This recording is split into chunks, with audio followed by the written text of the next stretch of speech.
जननीं शारदां देवीं रामकृष्णं जगद्गुरुं पादपद्मे तयो श्रुत्वा প্রণমামি মুহুর্মুহু। শ্রী শ্রী ঠাকুর, শ্রী শ্রী মা স্বামীজি মহারাজকে জানাই ভুলুণ্ঠিত প্রণাম। শ্রী শ্রী মায়ের অশেষ কৃপায়, আপনাদের সকলের আশীর্বাদে এবং শুভকামনায় রোজ রোজ শুনি ভগবানের বাণী। এই সমবেত অনুধ্যানটি 1000 পর্ব আজ অতিক্রম করল। প্রায় 3 বছর ধরে আমরা এই অনুষ্ঠানটি করতে পেরেছি শুধুমাত্র আপনাদের সহযোগিতায়। প্রাণারাম ইউটিউব চ্যানেলের কর্ণধার শ্রী পবিত্র কুমার সুর মহাশয়কে আমার আন্তরিক শ্রদ্ধা এবং কৃতজ্ঞতা জানাই। তার সাহায্য ছাড়া এটি কখনোই সম্ভব হতো না।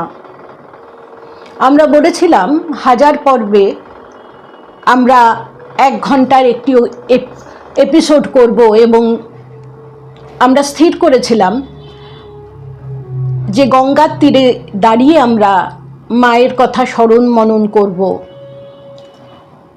কারণ পতিত পাবনী গঙ্গার মতোই শ্রী শ্রী মা পবিত্রতা স্বরূপিণী। কিন্তু এখন যা প্রকৃতির অবস্থা, ঝড় জল বৃষ্টি, তাই এই সময় ঠিক এটি করা সম্ভব হলো না। কিন্তু আমাদের ইচ্ছা রইল, নিশ্চয়ই ভবিষ্যতে আমরা চেষ্টা করব। আজকের এই পর্বের নাম ফিরে দেখা 1000। আমরা শুরু করেছিলাম এই অনুষ্ঠানটি শ্রী শ্রী মায়ের আত্মকথা দিয়ে। আজ আমরা সেই রকমই মায়ের কিছু কথা, মায়ের বাণী, মায়ের উপদেশ স্মরণ করছি।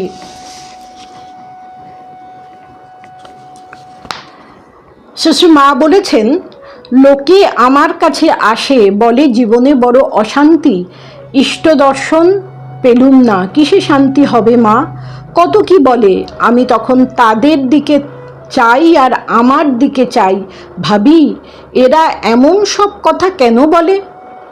আমার কি তাহলে সবই অলৌকিক? আমি অশান্তি বলে তো কখনো কিছু দেখলুম না। আর ইষ্ট দর্শন, সে তো হাতের মুঠোয়। মা বলছেন, আমার মা আমার নাম রেখেছিলেন ক্ষেমংকরী। আমি হবার আগে আমার মাসিমা জয়রামবাটিতে এসেছিলেন। তার একটি মেয়ে হয়, মাসিমা তার নাম রেখেছিলেন সারদা। সেই মেয়ে মারা যাবার পরই আমি হই। মাসিমা আমার মাকে বলেন, দিদি তোর মেয়ের নামটি বদলে সারদা রাখ, তাহলে আমি মনে করব আমার সারদাই তোর কাছে এসেছে এবং আমি ওকে দেখে ভুলে থাকব। তাইতে আমার মা আমার নাম রাখেন সারদা। খেজুরের দিনে আমার বিয়ে হয়, মাস মনে নেই। 10 দিনের মধ্যে যখন কামারপুকুর গেলুম, তখন সেখানে খেজুর কুড়িয়েছি। ধর্মদাস লাহা এসে বললে, এই মেয়েটির সঙ্গে বিয়ে হয়েছে। আমার জ্ঞাতি ভাই সেজোর বাপ কোলে করে আমাকে কামারপুকুর নিয়ে গিয়েছিল। আমার 7 বছর বয়সের সময় ঠাকুর জয়রামবাটি এসেছিলেন। বিয়ের পর জোরে যায় না? তখন আমাকে বলেছিলেন, তোমাকে যদি কেউ জিজ্ঞাসা করে ক বছরে বিয়ে হয়েছে, তখন 5 বছর বলো, 7 বছর বলো না। শ্রী শ্রী মা বলছেন, ভগবান বৈকুণ্ঠ থেকে নেমে আসেন সেথায়, যেথায় ভক্ত ডাকে। মা বলেছিলেন, ঠাকুর যখন পেটের অসুখ করে কামারপুকুর গিয়েছিলেন, আমি তখন ছেলে মানুষ বউটি ছিলুম গো। ঠাকুর একটু রাত থাকতেই উঠে আমাকে বলতেন, কাল এই সব রান্না করো গো। আমরা তাই রান্না করতুম। একদিন 5 ফোড়ন ছিল না। লক্ষ্মী দিদির মা বললে, তা এমনই হোক, তা এমনিই হোক, নেই আর তা কি হবে, মানে 5 ফোড়ন ছাড়াই হোক, এমনিই হোক। ঠাকুর তাই শুনতে পেয়ে ডেকে বললেন, সে কি গো, 5 ফোড়ন নেই?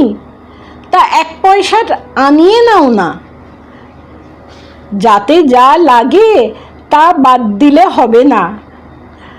দেখুন, যার পরনের কাপড়ের ঠিক থাকে না, তিনি আবার কত পাংচুয়াল এই ব্যাপারে। যাতে যা লাগে তা না হলে তো চলবে না। তোমাদের এই 5 ফোড়নের গন্ধের ব্যঞ্জন খেতে দক্ষিণেশ্বরের মাছের মুড়ো পায়েসের বাটি ফেলে এলুম, আর তাই তোমরা বাদ দিতে চাও? সুরসিক শ্রীরামকৃষ্ণ তিনি যেমন অবতার বরিষ্ঠ, সেই রকম প্রতিটি বাক্যে, প্রতিটি কথায়, প্রতিটি গল্পে তার যে রসবোধ সেটি আমরা বুঝতে পারি। তিনি বলছেন যে দক্ষিণেশ্বরের মাছের মুড়ো পায়েসের বাটি ফেলে এলুম আর তোমরা বাদ দিচ্ছ। দিদি তখন লজ্জা পেয়ে আনতে দিলে। তাকে কখনো নিরানন্দ দেখিনি। 5 বছরের ছেলের সঙ্গেই বা বুড়োর সঙ্গেই বা সকলের সঙ্গে মিশে আনন্দে আছেন, কখনো বাবু নিরানন্দ দেখিনি। মা বলছেন মনেতেই সব, মনেতেই শুদ্ধ, মনেতেই অশুদ্ধ। মানুষ নিজের মনটি আগে দোষী করে নিয়ে তবে পরের দোষ দেখে। পরের দোষ দেখলে তাদের কি হয়? নিজেরই ক্ষতি। আমার এইটি ছেলেবেলা থেকেই স্বভাব যে আমি কারো দোষ দেখতে পারতাম না। আমার জন্যে যে এতটুকু করে আমি তাকে তাই দিয়ে মনে রাখতে চেষ্টা করি। তা আবার মানুষের দোষ দেখা? মানুষের কি দোষ দেখতে আছে? ওটি শিখিনি। একজন সন্তানহারা জননী বড় ব্যথা পেয়ে মায়ের কাছে গিয়েছিলেন সান্ত্বনা পাওয়ার জন্যে। মা বলেছিলেন, আমি তোমায় কি বলবো মা, আমি তো কিছুই জানি না। ঠাকুরের একখানি ছবি নিজের কাছে রেখো, আর জানবে তিনি সত্য। ঠাকুর তোমার কাছে রয়েছেন, তার কাছে কেঁদে কেঁদে মনের দুঃখ জানাবে। ব্যাকুল হয়ে কেঁদে কেঁদে বলো, ঠাকুর আমায় তোমার দিকে নাও, আমায় শান্তি দাও। এরকম করতে করতে তোমার মনে শান্তি আপনি আসবে। ঠাকুরে ভক্তি রেখো, যখনই কষ্ট হবে ঠাকুরকে জানিও। স্বামী বলো, পুত্র বলো, দেহ বলো, সব মায়া। এই সব মায়ার বন্ধন কাটাতে না পারলে পার হওয়া যায় না। দেহে মাই, দেহাত্ম বুদ্ধি, শেষে এটাকেও কাটাতে হবে। মা বলছেন, চরখে রাম নাম অনেকেই বলে, কিন্তু শৈশব হতে ফুলের মতো মনটি যে ঠাকুরের পায়ে দিতে পারে সেই ধন্য। দুর্গাপুরী যেন অনাঘ্রাত ফুল। গৌরদাসী মেয়েটিকে কেমন তৈরি করেছে। ফুলটি দেবসেবায় লাগলেই সার্থক, না হয় গাছেই শুকিয়ে যাওয়া ভালো। এক ভক্ত অনেক কষ্ট করে জল কাদা বৃষ্টি মাথায় করে মায়ের কাছে পৌঁছলে মা বলেছিলেন, বাবা ঠাকুর তোমাকে রক্ষা করেছেন অন্ধকারে। এত ঝড় বৃষ্টি জল কাদায় কত সাপ মারিয়ে এসেছো, এইভাবে চলায় আমার কষ্ট হয়। গো ভরে চলা ভালো নয়। তোমাদের পায়ে কাঁটা ফুটলে আমার বুকে শেল বাজে। তোমরা আমার আপনার জন, আমার ছেলে। এখন যাই হোক, শেষটায় ঠাকুরকে আসতেই হবে তোমাদের নিতে। তিনি নিজে বলে গেছেন, তার মুখের কথা কি ব্যর্থ হতে পারে? তোমরা সর্বদা জেনো তোমাদের পিছনে একজন রয়েছেন। তোমার চিন্তা কি বাবা? তুমি আমার অন্তরে রয়েছ। তোমার কিচ্ছুটি করতে হবে না। তোমার জন্যে আমি করছি। তুমি আমার আপনার ছেলে। আমি করলেই তোমাদের হবে। বিষয় বলতে টাকা করি, পুত্র পরিবার, এইসব বিষয় মন যাওয়া খারাপ। কাজকর্ম সম্পর্কে মন তো যাবেই। ধ্যান না হয় জপ করবে, জপাত সিদ্ধি। জপ করলেই সিদ্ধি লাভ করবে। নির্জনে কিছুক্ষণ সাধন ভজন করে মন পাকলে তারপর মনকে যেখানেই রাখো, যে লোকের সঙ্গেই রাখো, যার সঙ্গেই মেশো না কেন, একই থাকবে। সাধন মানে তার পাদপদ্ম সর্বদা মনে রেখে তার চিন্তাতে মনকে ডুবিয়ে দেওয়া। মা অক্ষয় তৃতীয়ার দিন আশীর্বাদ করে বলেছিলেন, আজকের দিনে আমি তোমাদের আশীর্বাদ করছি, তোমাদের মুক্তি লাভ হোক। জন্ম মৃত্যু বড় যন্ত্রণা, তা যেন তোমাদের আর ভুগতে না হয়। ভয় নেই, ঠাকুর দেখবেন, ইহকাল পরকাল সব দেখবেন, সব রক্ষা করবেন। এক ভক্ত মহিলা মাকে জিজ্ঞাসা করেছিলেন, মা মুক্তি মানে কি? মা বলেছিলেন, ও কি জানো, যেন ছেলের হাতের সন্দেশ। কেউ কত সাদাসাদি করছে, একটু দে না একটু দে না, তা কিচ্ছুতেই দেবে না, অথচ যাকে খুশি হলো টপ করে তাকে দিয়ে দিল। একজন সারা জীবন মাথা খুঁড়ে কিছু করতে পারলে না, আরেকজন ঘরে বসে পেয়ে গেল। যেমনই কৃপা হলো অমনি তাকে দিয়ে দিলে। কৃপা বড় কথা। মানুষের আর কতটুকু বুদ্ধি, কি চাইতে কি চাইবে, শেষে কি শিব গর্তে বানর হয়ে যাবে। ঈশ্বর লাভ হয় ঈশ্বরের কৃপায়, কিন্তু সাধন ভজন সব সময় করে যেতে হবে। ওটি যেন নৌকার হাল, হাল ধরে না থাকলে ভরাডুবি হবে। শ্রীরামকৃষ্ণ সম্পর্কে তিনি বলছেন, কি মানুষই এসেছিলেন, কত লোক জ্ঞান পেয়ে গেল, কি সদানন্দ পুরুষই ছিলেন, হাসি কথা গল্প কীর্তন 24 ঘন্টা লেগেই থাকত। আমার জ্ঞানে তো আমি কখনো তার অশান্তি দেখিনি। আমাকে এমন সব ভালো ভালো কথা বলতেন, আহা যদি লেখাপড়া জানতাম তাহলে সেই সব টুকে রাখতাম। তিনি বলছেন, ঠাকুরের গায়ের রং ছিল যেন হরিতালের মতো, সোনার ইষ্টকবজের সঙ্গে গায়ের রং মিশে যেত। যখন তেল মাখিয়ে দিতুম দেখতুম সব গা থেকে যেন জ্যোতি বেরুচ্ছে। ছোট তেল ধুতিটা পরে যখন খসখস করে গঙ্গায় নাইতে যেতেন, লোকে অবাক হয়ে দেখত। যখনই কালীবাড়িতে বার হতেন সব লোক দাঁড়িয়ে দেখত,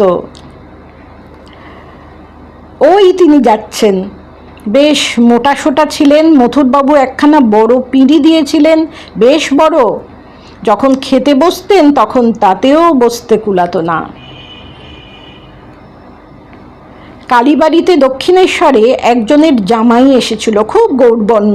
ঠাকুর আমায় বললেন, আমরা দুজনে পাশাপাশি পঞ্চবটিতে বেড়াবো, তুমি দেখবে কার রং ফর্সা। তারা বেড়াতে বেরোলেন, দেখলুম ঠাকুরের চেয়ে তার রং একটু ফর্সা, 19-20 হবে।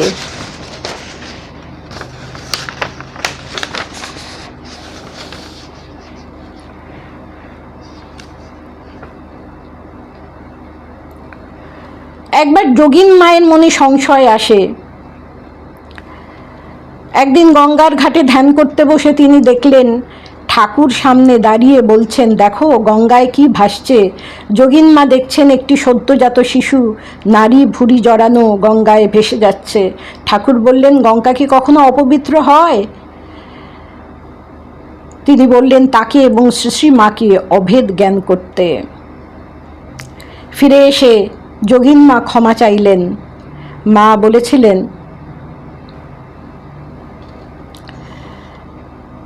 তার কি হয়েছে, অবিশ্বাস তো আসবেই, সংশয় আসবে, আবার বিশ্বাস হবে, এই রকম হতে হতে পাকা বিশ্বাস হবে।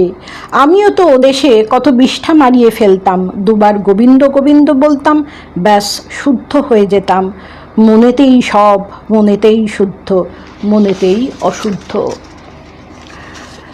আমরা আবার কিছুদিন পরে শুরু করব সমবেত অনুধ্যান, হয়তো নতুন নামে। ততদিন পর্যন্ত আমরা মনে মনে যেসব কথা মায়ের শুনেছি সেগুলো আওড়াতে থাকব। সবাই ভালো থাকবেন। নমস্কার।